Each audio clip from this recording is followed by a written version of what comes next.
Everybody, welcome back to our channel. ఈరోజు వీడియోలో మన డైలీ లైఫ్లో మనం ఎక్కువగా యూజ్ చేసే వర్డ్స్ని తీసుకొని దానికి సంబంధించిన కొన్ని ఎగ్జాంపుల్ సెంటెన్సెస్ని ఇంగ్లీష్లో ఎలా చెప్పాలో ఒకసారి చూద్దాం. ఫస్ట్ వన్, ఆ సమయంలో నేను ఇంట్లో ఉన్నాను. ఆ సమయంలో నేను ఇంట్లో ఉన్నాను అని చెప్పాలనుకున్నప్పుడు I was at home at that time. I was at home అంటే నేను ఇంట్లో ఉన్నాను. ఎట్ దట్ టైమ్ అంటే ఆ సమయంలో. నెక్స్ట్ వన్, ఆ సమయంలో అతను బిజీగా ఉన్నాడు. ఆ సమయంలో అతను బిజీగా ఉన్నాడు అనేదాన్ని he was busy at that time. He was busy అంటే అతను బిజీగా ఉన్నాడు. ఎట్ దట్ టైమ్ అంటే ఆ సమయంలో. నెక్స్ట్ వన్, ఆ సమయంలో నాకు నిజం తెలియదు. ఆ సమయంలో నాకు నిజం తెలియదు అనేదాన్ని I didn't know the truth at the time. I didn't know the truth అంటే నాకు నిజం తెలియదు. ఎట్ ద టైమ్ అంటే ఆ సమయంలో. నెక్స్ట్ వన్, ఆ సమయంలో మేము స్కూల్లో చదువుతున్నాం. ఆ సమయంలో మేము స్కూల్లో చదువుతున్నాం అనేదాన్ని we were studying in school at the time. We were studying అంటే మేము చదువుకుంటున్నాము. ఇన్ స్కూల్ అంటే స్కూల్లో. ఎట్ ద టైమ్ అంటే ఆ సమయంలో. నెక్స్ట్ వన్, ఆ సమయంలో నువ్వెక్కడున్నావు. ఆ సమయంలో నువ్వెక్కడున్నావు అని అడగాలనుకున్నప్పుడు where were you at the time. Where were you at the time అంటే ఆ సమయంలో నువ్వెక్కడున్నావు. నెక్స్ట్ వన్, ఆ సమయంలో వాళ్ళు చాలా సంతోషంగా ఉన్నారు. ఆ సమయంలో వాళ్ళు చాలా సంతోషంగా ఉన్నారు అనేదాన్ని they were very happy at that time. They were very happy అంటే వాళ్ళు చాలా సంతోషంగా ఉన్నారు.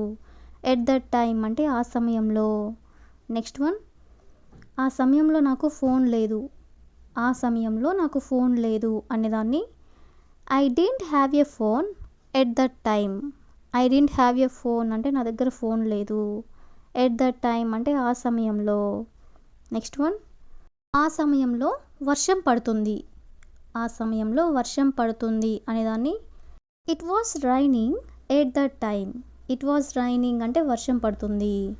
ఎట్ దట్ టైమ్ అంటే ఆ సమయంలో. నెక్స్ట్ వన్, ఆ సమయంలో నేను ఇంగ్లీష్ నేర్చుకుంటున్నాను. ఆ సమయంలో నేను ఇంగ్లీష్ నేర్చుకుంటున్నాను అనేదాన్ని I was learning English at that time. I was learning అంటే నేను నేర్చుకుంటున్నాను ఇంగ్లీష్. ఎట్ దట్ టైమ్ అంటే ఆ సమయంలో అని. నెక్స్ట్ వన్, ఆ సమయంలో ఎవ్వరూ నాకు సహాయం చేయలేదు. ఆ సమయంలో ఎవ్వరూ నాకు సహాయం చేయలేదు అనేదాన్ని nobody helped me at that time. Nobody helped me అంటే ఎవరు నాకు సహాయం చేయలేదు. ఎట్ దట్ టైమ్ అంటే ఆ సమయంలో. నెక్స్ట్ వన్, ఆ సమయంలో నాకు చాలా భయం వేసింది. ఆ సమయంలో నాకు చాలా భయం వేసింది అనేదాన్ని I felt very scared at that time. I felt very scared అంటే నాకు చాలా భయం వేసింది. ఎట్ దట్ టైమ్ అంటే ఆ సమయంలో. నెక్స్ట్ వన్, ఆ సమయంలో అతను ఏం చేస్తున్నాడు. ఆ సమయంలో అతను ఏం చేస్తున్నాడు అని అడగాలనుకున్నప్పుడు what was he doing at that time. What was he doing అంటే అతను ఏం చేస్తున్నాడు. ఎట్ దట్ టైమ్ అంటే ఆ సమయంలో. నెక్స్ట్ వన్, ఆ సమయంలో మేము హైదరాబాద్లో ఉండేవాళ్ళం. ఆ సమయంలో మేము హైదరాబాద్లో ఉండేవాళ్ళం అని చెప్పాలనుకున్నప్పుడు we used to live in Hyderabad at that time. We used to live in Hyderabad అంటే మేము హైదరాబాద్లో ఉండేవాళ్ళం. ఎట్ దట్ టైమ్ అంటే ఆ సమయంలో. సో ఈ విధంగా మనం ఆ సమయంలో అనే వర్డ్కి సంబంధించిన కొన్ని ఎగ్జాంపుల్స్ని ఇంగ్లీష్లో ఎలా చెప్పాలో తెలుసుకున్నాం కదా. నెక్స్ట్ వన్ చూడండి. ఆ నిమిషం నాకు చాలా ఆనందంగా అనిపించింది. ఆ నిమిషం నాకు చాలా ఆనందంగా అనిపించింది అనేదాన్ని I felt very happy at that moment. I felt very happy అంటే నాకు చాలా ఆనందంగా అనిపించింది. ఎట్ దట్ మూమెంట్ అంటే ఆ నిమిషంలో. నెక్స్ట్ వన్, ఆ నిమిషం నేను ఏమీ మాట్లాడలేకపోయాను. ఆ నిమిషం నేను ఏమీ మాట్లాడలేకపోయాను అని చెప్పాలనుకున్నప్పుడు I couldn't speak at that moment. I couldn't speak అంటే నేను మాట్లాడలేకపోయాను. ఎట్ దట్ మూమెంట్ అంటే ఆ నిమిషంలో. నెక్స్ట్ వన్, ఆ నిమిషం అతను షాక్ అయ్యాడు. ఆ నిమిషం అతను షాక్ అయ్యాడు అని చెప్పాలనుకున్నప్పుడు he was shocked at that moment. He was shocked అంటే అతను షాక్ అయ్యాడు. ఎట్ దట్ మూమెంట్ అంటే ఆ నిమిషంలో అని. నెక్స్ట్ వన్, ఆ నిమిషం నాకు నిజం అర్థమైంది.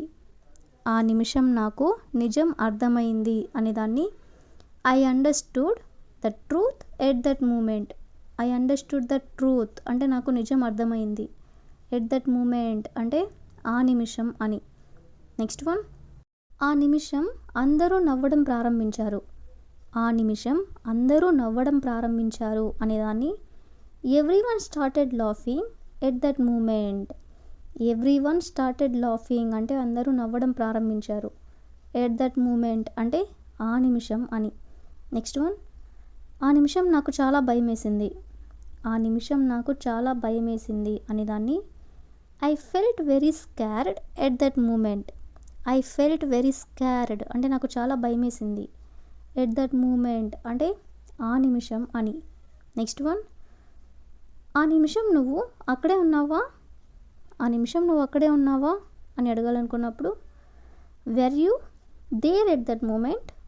Where you there at that moment అంటే నువ్వు ఆ నిమిషం అక్కడే ఉన్నావా. నెక్స్ట్ వన్, ఆ నిమిషం నేను డెసిషన్ తీసుకున్నాను. ఆ నిమిషం నేను డెసిషన్ తీసుకున్నాను అనేదాన్ని I made a decision at that moment. I made a decision అంటే నేను డెసిషన్ తీసుకున్నాను. ఎట్ దట్ మూమెంట్ అంటే ఆ నిమిషం అని. నెక్స్ట్ వన్, ఆ నిమిషం ఆమె ఏడవడం మొదలుపెట్టింది. ఆ నిమిషం ఆమె ఏడవడం మొదలుపెట్టింది అనేదాన్ని she started crying at that moment. She started crying అంటే ఆమె ఏడవడం మొదలుపెట్టింది. ఎట్ దట్ మూమెంట్ అంటే ఆ నిమిషం అని. నెక్స్ట్ వన్, ఆ నిమిషం నాకు నీ మాటలు గుర్తొచ్చాయి. ఆ నిమిషం నాకు నీ మాటలు గుర్తొచ్చాయి అనేదాన్ని I remembered your words at that moment. I remembered అంటే నాకు గుర్తొచ్చాయి. యువర్ వర్డ్స్ అంటే నీ మాటలు. ఎట్ దట్ మూమెంట్ అంటే ఆ నిమిషం అని. లాస్ట్ వన్, ఆ నిమిషం నేను చాలా ప్రౌడ్గా ఫీల్ అయ్యాను. ఆ నిమిషం నేను చాలా ప్రౌడ్గా ఫీల్ అయ్యాను అనేదాన్ని I felt very proud at that moment.